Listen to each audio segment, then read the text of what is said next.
En nombre del Padre, del Hijo y del Espíritu Santo. Amén. Queridos hermanos, hoy celebramos la fiesta de San Mateo, apóstol y evangelista. San Mateo era galileo que ejercía en Cafarnaum la profesión de publicano o cobrador de impuestos. Un día Jesús lo llamó y él dejó todo para seguirlo. Ahí el Espíritu Santo interviene fuerte, ¿eh? Ilumina su mente, mueve su corazón para seguir. Sígame y lo sigue.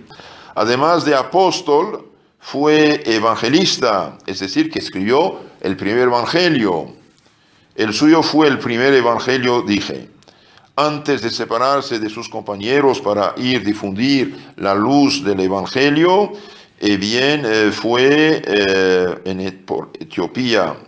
Escribió en hebreo, más bien en arameo, para los hebreos, que Jesús era el Mesías prometido a sus padres y que en él se habían cumplido las profecías. Entonces, el primer evangelio escrito fue escrito por San Mateo, en arameo, el idioma hablado de los hebreos en esta época, y ahí cita muchas profecías del Antiguo Testamento para decir al pueblo hebreo: mire, el Mesías ya vino, es él. Por eso cita para que se realiza la profecía dicha por tal o tal profeta.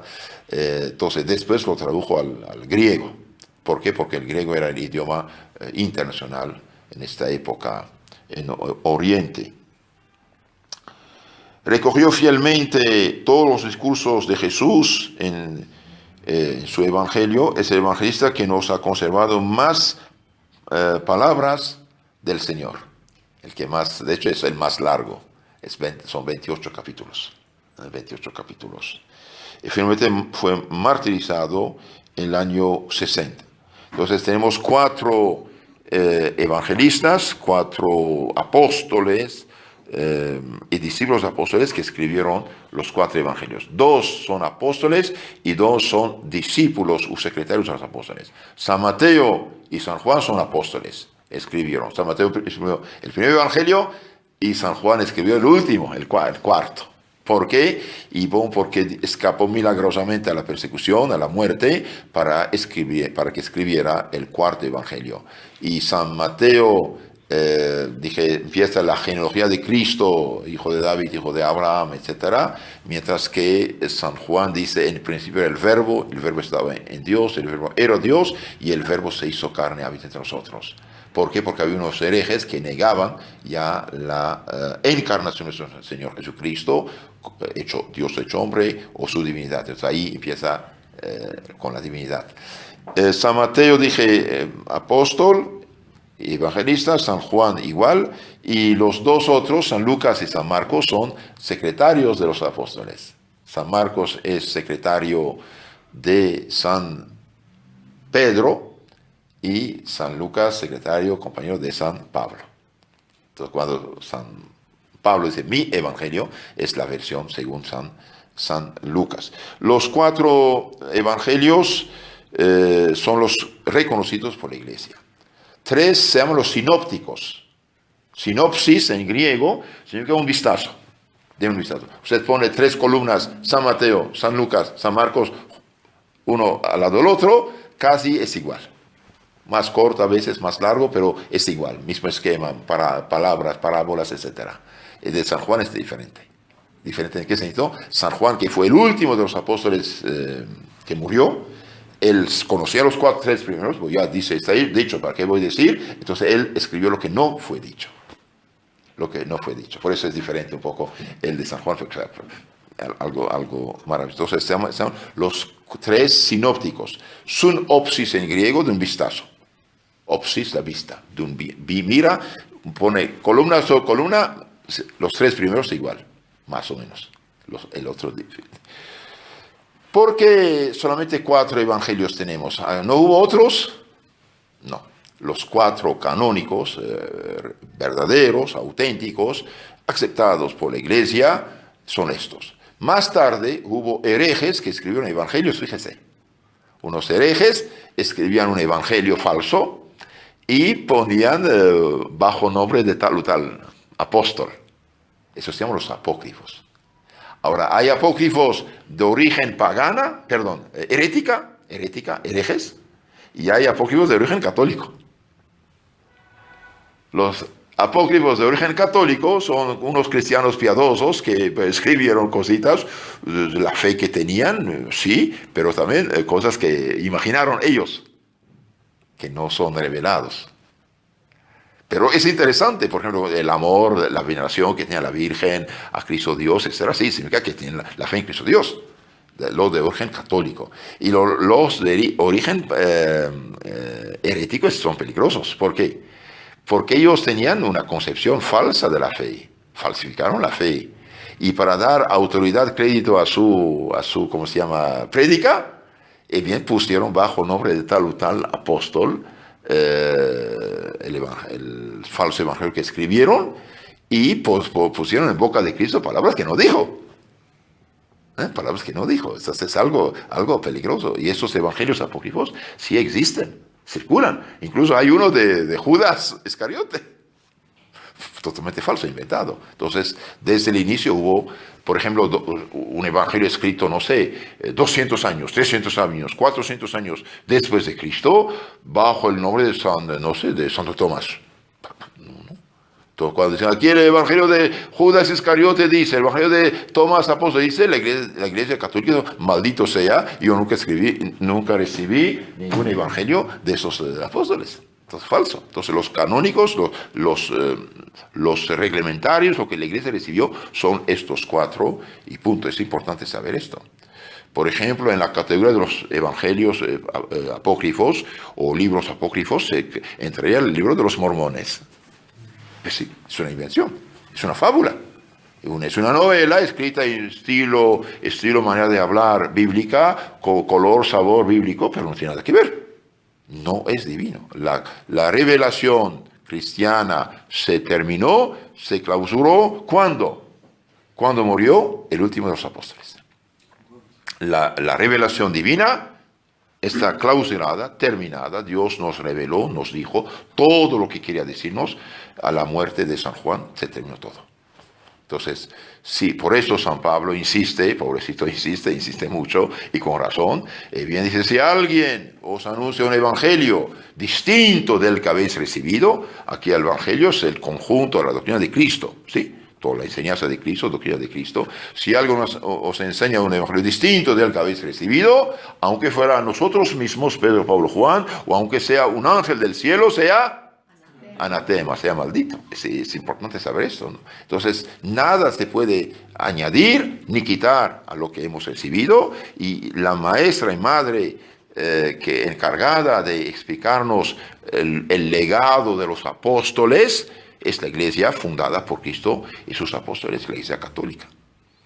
Hay en la pregunta 7, pienso, del Catecismo de San Pío X, dice, ¿de quién debemos recibir la enseñanza cristiana? Un evangelio de Cristo, de la iglesia que Cristo fundó, que es la católica, ninguna otra. Por eso es un error fatal hoy de llamar iglesia cualquier cosita inventada por el hombre.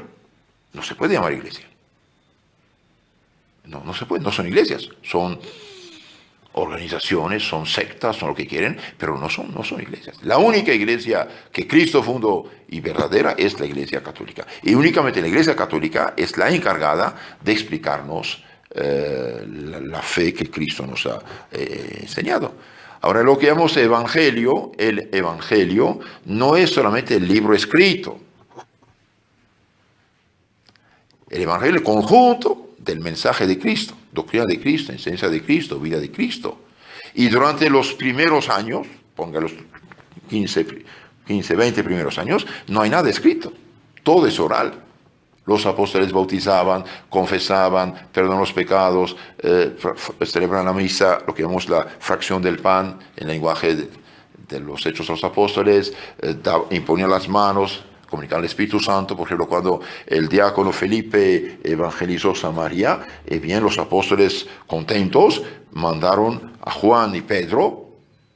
Juan y Pedro, rezando sobre ellos, imponían la mano, bajaba el Espíritu Santo sobre ellos. Entonces, vemos ahí, son los apóstoles que dan el Espíritu Santo, que confirman, y no un simple diácono. Entonces, casaban, celebraban la fracción del pan, la misa, daban el Espíritu Santo, la confirmación, perdonaban los pecados, predicaban, bautizaban, enseñaban, y no había nada escrito. Más tarde, poco a poco, como dije, San Mateo empezó a escribir para decirles, mire, ya llegó, según las profecías, aquí está. Después San Marcos, más corto, 16 capítulos escribe, San Lucas escribe, el médico, y finalmente San Juan escribe. Pero todo no fue escrito. San Juan 4 veces dice que todo no está escrito. Al final del capítulo 20, 21 de San Juan dice, todavía Jesús hizo y dijo muchas otras cosas que no están escritas en ese libro. Si hubieran escrito todo, ni cabrían los libros del mundo. O se ha escrito para que supieran que Cristo es el Mesías, el Señor. En la segunda carta de San Juan y tercera carta, que son cortitos, un pequeño párrafo, muy poco, 13, ¿cómo se llama? Versículos. Dice, no quiero papel y tinta, voy a hablar cara a cara. ¿Y qué dijo? No está escrito. ¿Y dónde está lo que no está escrito? Eso se llama la tradición apostólica. Entonces, el Evangelio fue comunicado todo primero es tradición apostólica, transmisión de los apóstoles, primera parte. Después una parte se escribe, va a formar los 27 libros que van a formar el Nuevo Testamento. Los 4 evangelios, Hechos Apóstoles, las cartas y el Apocalipsis van 27 libros. Y después la parte no escrita, y a veces se llama la traducción apostólica. Y la traducción apostólica tiene autoridad divina. San Pablo dice en su carta a los tesalonicenses, los felicito porque siguen las tradiciones en las cuales fueron adoctrinados, sea debido a vos, sea por carta nuestra. La carta la tenemos, la de vos, traducción apostólica. Entonces hay muchas cosas que se hacen en la Iglesia Católica y no sabemos de dónde vienen. No hay fecha. Entonces eso, si algo se hace en todas las naciones cristianas, Oriente, Occidente, Europa, África, Asia, América, si no saben de dónde viene, esto viene de los apóstoles. Una cosa inmemorial, no tiene fecha viene de los apóstoles. Entonces, el Evangelio está confirmado por la tradición. Por eso, ¿quién es primero, el Evangelio escrito o la Iglesia? Es la Iglesia. La Iglesia fundada por Cristo, encarnada por Cristo, la Iglesia que en los 2 apóstoles que recibió el Espíritu Santo, que predicó, enseñó y después algo fue escrito. Entonces el error fatal de los pobres protestantes es Biblia, máxima autoridad, libre examen. Y nada más. Biblia es falso. La Biblia dice el contrario. La Biblia dice que no está escrito. La Biblia dice que la máxima autoridad son los apóstoles. Quien no se escucha, me escucha. Quien no se rechaza, me rechaza. San Lucas 10, 16. Pero si la Biblia es palabra de Dios, es verdad. Pero en la iglesia de Dios, tal cual la iglesia lo explicó hace 2000 años. Por lo tanto, toda traducción mala, toda traducción falsificada, toda explicación falsa, bien, ya no es palabra de Dios. Y por desgracia, y el triunfo de Satanás hoy es presentar una falsa mercancía. Biblia falsificada. Se hace pasar por cristiano y ya no lo es. Entonces, por eso necesitamos trabajar, defender la fe verdadera, y es amor, caridad con los demás, de ayudarlos a no confundirse, porque cualquier pobre hombre que manipulado, no sé, por el diablo y gente del diablo que viene predicar una Biblia falsificada, intoxica a la gente contra la iglesia verdadera, los aleja de Cristo y en nombre de Cristo. Y esto realmente es triunfo de Satanás. Por eso dicen que puede ser que el anticristo sea una coalición de falsos profetas, fundadores de sectas. Y si esto es, estamos ya. Ya estamos. O estamos realmente al final, y esto o estamos, es una crisis que vamos a superar. Pero yo pienso que ya estamos. Tal cual andamos muy mal. Por eso que, hermanos, hace falta conocer la fe verdadera, amarla, vivir conforme a ella, dar una cara de católico verdadero, de un verdadero cristianos, y sí, después ayudar a nuestros hermanos que no se intoxiquen. Ave María Purísima. En nombre del Padre, del Hijo y del Espíritu Santo. Amén.